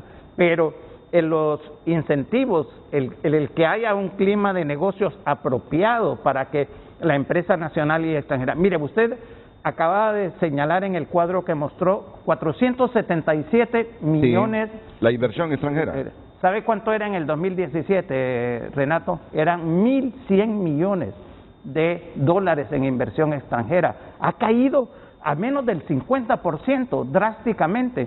¿Por qué? Después del 2017, por la falta de confianza, la falta de credibilidad del gobierno, toda esta serie que ha estado inmersa en Honduras. En el presupuesto del año pasado, Renato, el Congreso Nacional aprobó un bono soberano para la Empresa Nacional de Energía Eléctrica. Bueno, en la gráfica tenemos, ahí están los valores. Los valores de la inversión extranjera, sí. Mire, este es, no miro el año, pero me imagino que es 2020. Sí. Y en el 2017 eran 1.150 millones. Mire cómo... No, esto es al segundo trimestre de 2021. Al segundo trimestre de 2021. Al segundo. Sí. Ajá. Sí. Pero el año pasado fue una cantidad similar pero fue atípico el año pasado, vaya, justifiquémoslo por la pandemia. Pero si usted va a, ¿cómo se llama? Al 2019, eran 450. No, claro, así es, ¿no? Es que se ha reducido la inversión. La caída drástica. Entonces, estos son los elementos que hay que tomar en cuenta. Por eso, el enfoque de creación de empleo es un enfoque integral y no es a través de exoneraciones de impuestos. Probablemente algunas actividades va a haber que incentivarlas, motivarlas, pero hay que cambiar completamente la visión. O sea que ustedes no son afines para nada con ese modelo de las APP. Mire, las APP lo que pasa es que les han dado un mal nombre en nuestro país. ¿Por qué? Porque todas fueron contratadas de forma llena de opacidad. El caso, mire, la empresa de energía Honduras, van a la licitación y solo se presenta una compañía, sí, y aún así la otorgan. Cuando la ley de licitación pública de nuestro país habla de que si solo una persona, usted repite la licitación para dar la oportunidad. Entonces, eso no lo hicieron. ¿Por qué?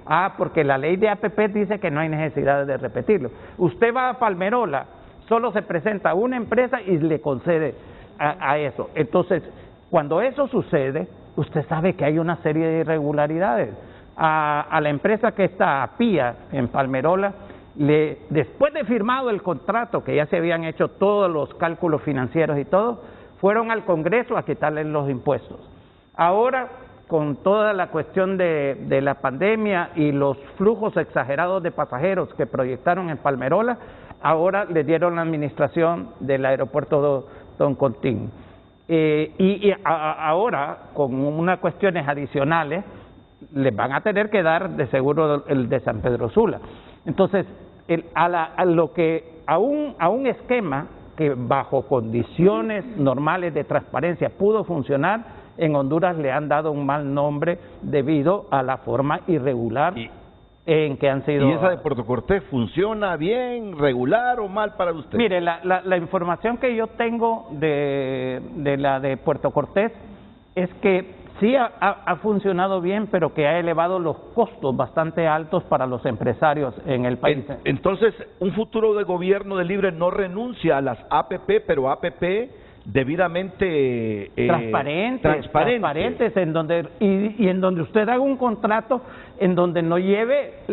Una APP tiene como objetivo que el sector privado asuma el riesgo de la situación.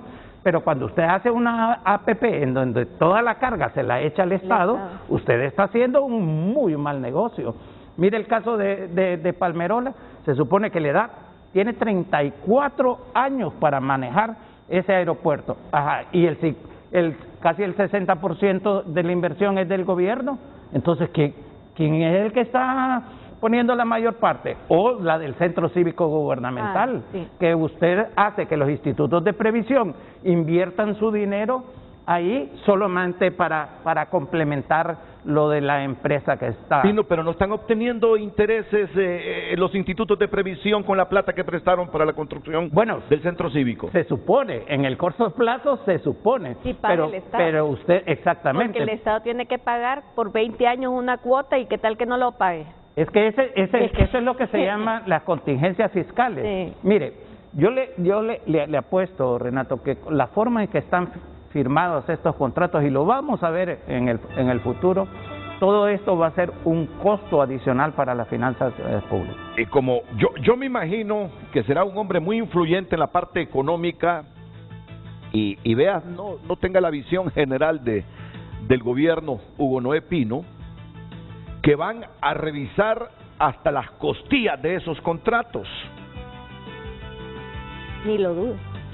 Ni lo dude, me dice Ligia Ramos. Ya me imagino a Ligia Ramos de diputada en el Congreso.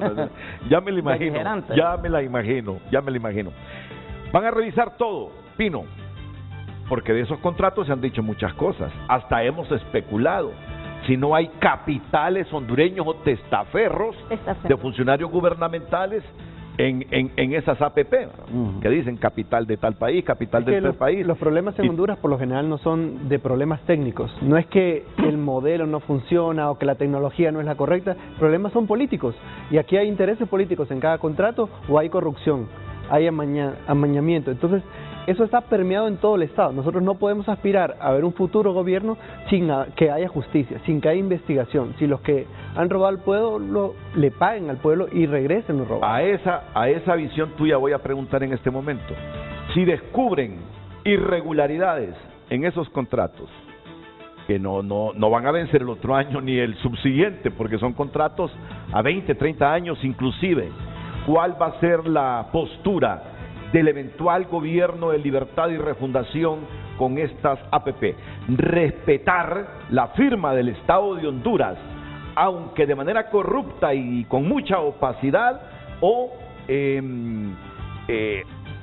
producto de una revisión, la palabra que se me va, terminar con ellos, la palabra técnica, cancelar. Pero hay otra todavía más apropiada para esto. Bueno, quedémonos con cancelar, porque nunca me salió la palabra. Sí. Rescindir el contrato. Rescindir el contrato. Es un contrato. O rescindir el contrato. Ahí, Renato, creo que hay un punto muy importante. Miren, nosotros no podemos hablar de restaurar un Estado de Derecho violando las leyes y violando los contratos. Las investigaciones se van a hacer, pero si eso está enmarcado en la ley, vamos a tener que respetarlo. Pero lo que sí vamos a hacer es denunciar ante la sociedad todas las irregularidades que se han dado, excepto que en el análisis legal de esos contratos pueda existir algo como, por ejemplo, dolo, algo que se califique que pueda haber sido.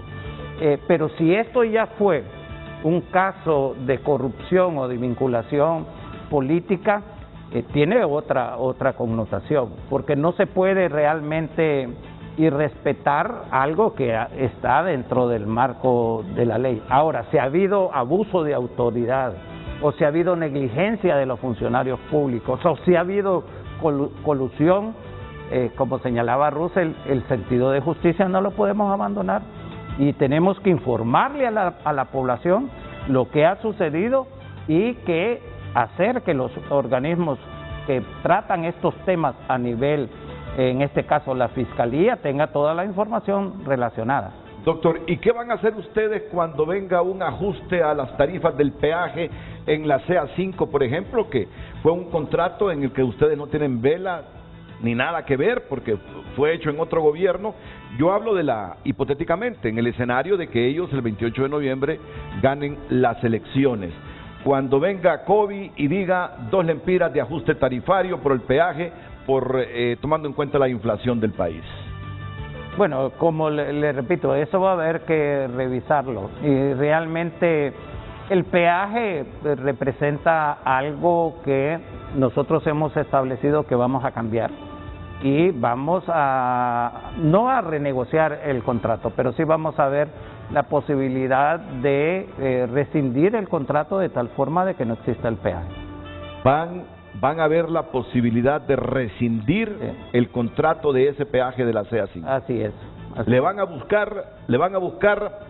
Sí, porque es un impuesto que se le impuso a la población en una forma irregular sobre una carretera que había sido construida con recursos de la cuenta del milenio, que si bien es cierto, se amplió parte de esa carretera, no responde realmente a los requerimientos o al darle una concesión de tal naturaleza. Pero repito, todo dentro del análisis jurídico, sin arbitrariedades, sin ir, digamos, nosotros no podemos ir rompiendo aspectos legales que se ha comprometido el Estado de Honduras, sea un Estado ilegítimo e ilegal como es el actual, porque si no estaríamos, digamos, votando todo lo que señalamos en cuanto al respeto del Estado de Derecho. Del Estado de Derecho. Sin embargo, Renato, acuérdese que en los últimos años, o sea, el último año, 7 meses, hay vicios de nulidad en muchas de los compromisos y en muchas de las leyes que ha tenido el Congreso Nacional, empezando porque han sido reuniones virtuales, empezando porque ha habido manipulación, empezando porque no dejan la participación democrática de los diputados. Hay vicio de nulidad en la forma en que han votado. Entonces todo eso va a tener sus repercusiones y son legales, no es algo personal en contra de lo que han hecho, pero simple y sencillamente tienen vicios de nulidad y legalmente todo lo que se ha aprobado en este año, 7 meses, se puede revertir. Quiero hablar también de la parte de los 75,000 millones de lempiras que se van en corrupción. Yo no creo, bueno, usted que es la persona más idónea para lo del presupuesto nacional de la República, pero yo no creo que sea necesario ampliar más un presupuesto, sino que redireccionarlo y invertir lo que ya no se va a robar, ¿verdad? Porque va a haber un mayor control, porque se va demasiado en corrupción. Entonces ese dinero que se va en corrupción se va a invertir adecuadamente, entonces eso nos va a ayudar a pagar deuda externa, a invertir adecuadamente. Y hay una cuestión importante que también lo hemos platicado, que es el medio ambiente. Existen los bonos de carbonos y los fondos verdes para lo que es el manejo de las áreas protegidas del planeta en general, ¿verdad? Y nosotros tenemos áreas protegidas que últimamente han estado expuestas a la depredación del bosque, que tenemos que enfocarnos en eso. También tenemos una red de propietarios de reservas naturales privadas a nivel nacional que necesitamos incentivarlos, porque son personas que tienen sus propiedades privadas, que ellos han decidido hacer las reservas naturales. Entonces también nos tenemos que enfocar en lo que es el medio ambiente. Por lo del cambio climático hay dinero a nivel mundial para darle sostenibilidad a eso y generar también ingresos para esas personas que tienen sus reservas naturales privadas y darles seguridad alimentaria y mantener esas reservas. Hay un montón de cosas que se pueden hacer que estamos en consonancia, ¿verdad? Que no tiene que ver con cuestiones de ideología, sino que con cuestiones de país. Claro, y hay muchos temas interesantes que va a ser difícil tocarlos a profundidad en este programa, pero hay muchas cosas en el escenario que ustedes ganen la presidencia de la República y si tienen una mayoría en el Congreso, son interesantes de conocer su opinión. Por ejemplo, No sé si he escuchado, sí he escuchado cuestionamientos de libertad a este proyecto de presupuesto que se envió al Congreso Nacional. Sí he escuchado cuestionamiento a ese proyecto general de presupuesto. No sé si lo van a reformular. El gobierno arguye que los 362.000 millones de lempiras, creo aproximadamente, que será el presupuesto para el ejercicio fiscal 2022, está debidamente sustentado en ingresos, en deuda, ellos así lo afirman. Veremos qué pasa, si se van a quedar ustedes con ese mismo presupuesto de 300, no, tiene que ser reformulado, o lo reformulan. No, tiene que ser reformulado, Renato. Las prioridades son completamente diferentes. Ok, y lo otro, y él bien lo sabe, gravísimo problema que tiene Honduras, entre tantos. Vamos a hablar de gobernanza, no me quiero olvidar de la gobernanza, porque la gobernanza implica también lucha contra la corrupción. ¿Cuál realmente es la postura de Libertad y Refundación en el combate a la corrupción? Ya anticipaba Ligia que van a llamar a la CICIG, la Maxi, pero se requiere de financiamiento, tiene que participar la OEA, tiene que participar la ONU, no sé con quién, o países de manera bilateral ayudando. El otro gran problema es la ANE. Sí. Honduras no sale adelante si no corrigen ese problema. Sí. Y la cuestión es que han pasado 8 años del gobierno nacionalista, 12 ya, y no se ha corregido. Es un problema serio, profundo. ¿Hacia dónde va la propuesta de Libre, del Partido Salvador de Honduras, del PINU en relación a este asunto de la NE, donde el Estado de Honduras tiene que sacar plata del presupuesto a cada rato para ayudarle a esa empresa a resolver sus problemas? ¿Y cuáles son los problemas inmediatos que tiene esa empresa? Mire, no es corregir las líneas de transmisión, generación, distribución, que ya sabemos, ahí hay que hacer mucho para evitar pérdidas técnicas y no técnicas, sino es el pago inmediato a los acreedores, aquellos que generan energía térmica o renovable, hay que pagarles. Cada 7 u 8 meses, ahí está Honduras emitiendo bonos soberanos para endeudarse más y pagarle a esta gente. Entonces, partiendo de que es un problema gravísimo, vamos a escuchar el planteamiento que tiene Libre, que tiene el PINU, que tiene el Partido Salvador de Honduras sobre el mismo.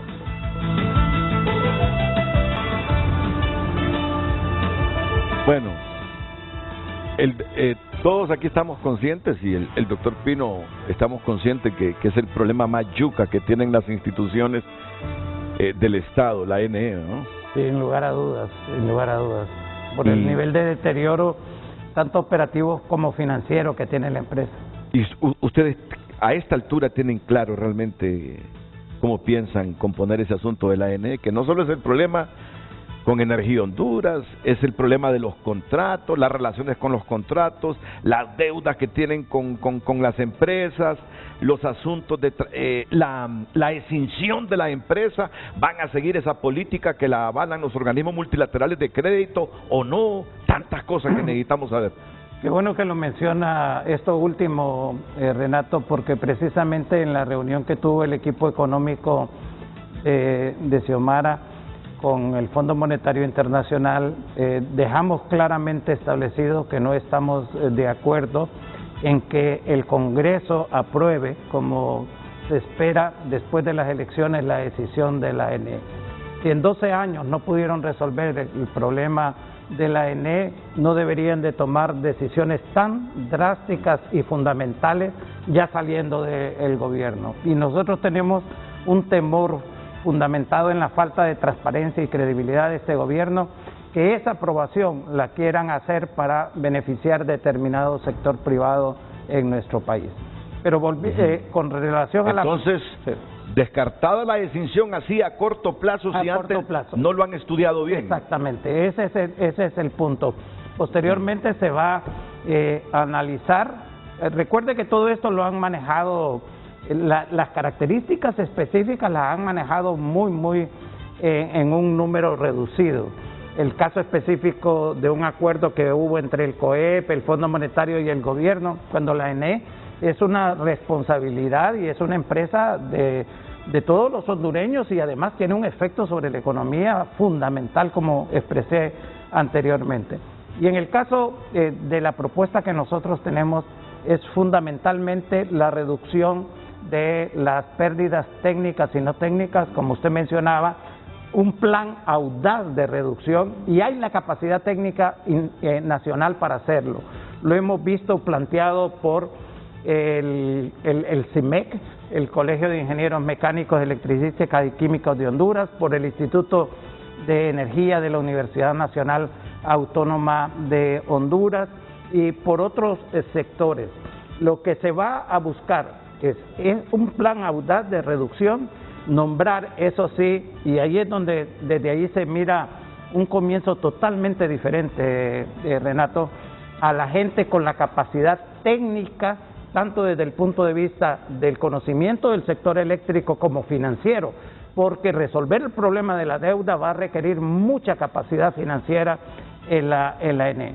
Y la revisión de los contratos obviamente tiene que hacerse, tanto los que no han entrado en vigencia, que hay ahí, de acuerdo a alguna información, cerca de 70 contratos que no han entrado en operación, como los que ya tienen y están sobrevalorados. Esos elementos son fundamentales para rescatar la ENE de la situación desastrosa en que está. Mire, y está urgiendo el sector privado, yo escucho continuamente ahí a los representantes del COEP la aprobación de 454 megavatios que hay que comenzar, ya dicen, la licitación para que no haya ningún atraso y comiencen a activarse en el 2024.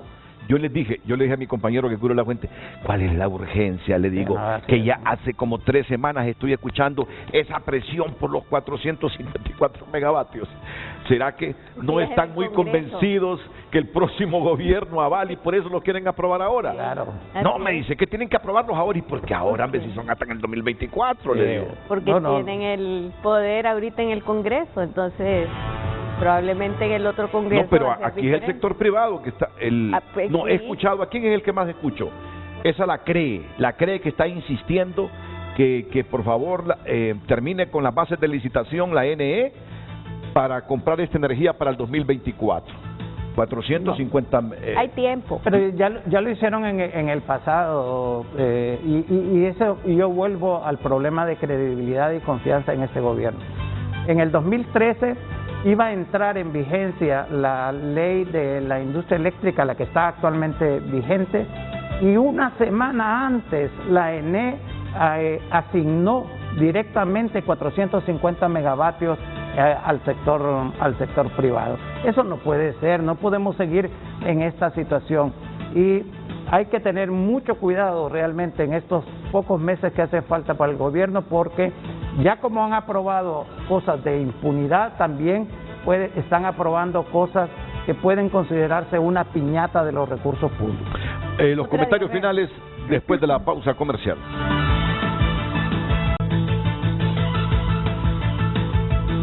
Bueno, vamos con los comentarios finales. Comienzo con Russell Garay, del equipo de coordinación del Plan de Gobierno de Libertad y Refundación. Russell.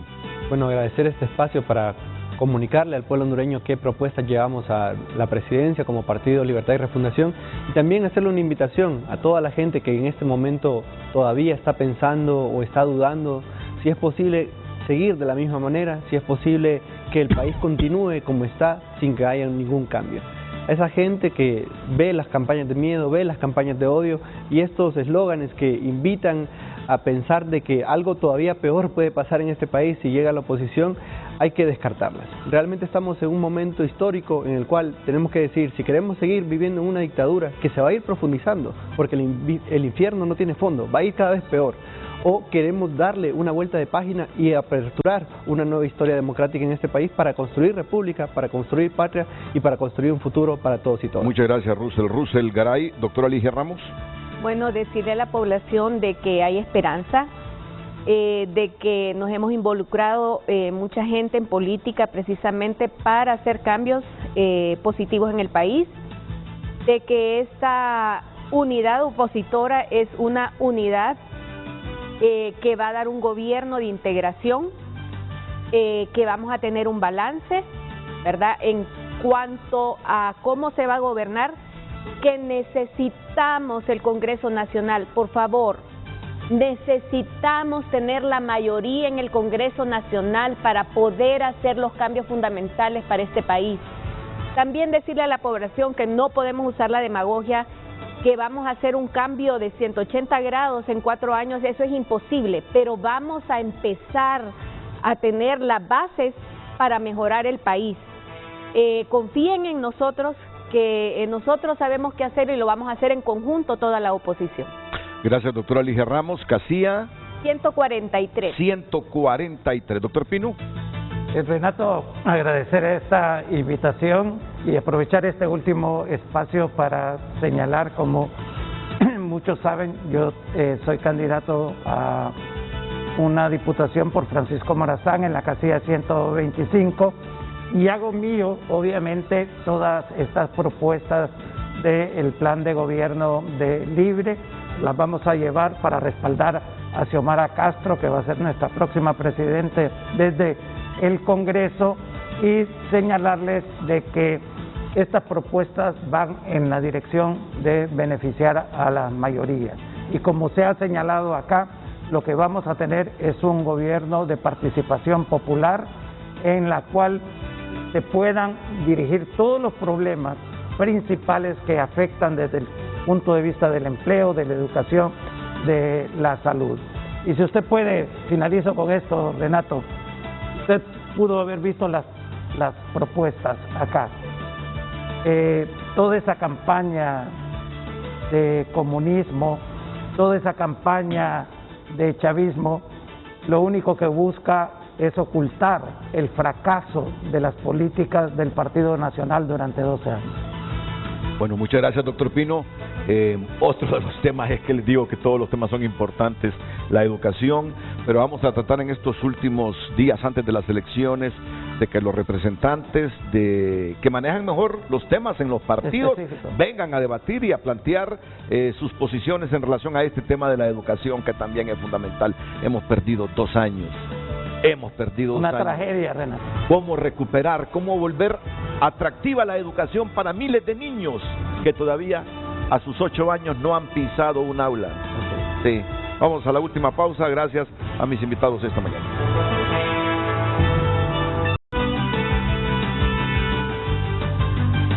A todos muchas gracias, buenos días, y los invito para que se queden con nuestra pantalla líder, las mañanas del 5 a continuación.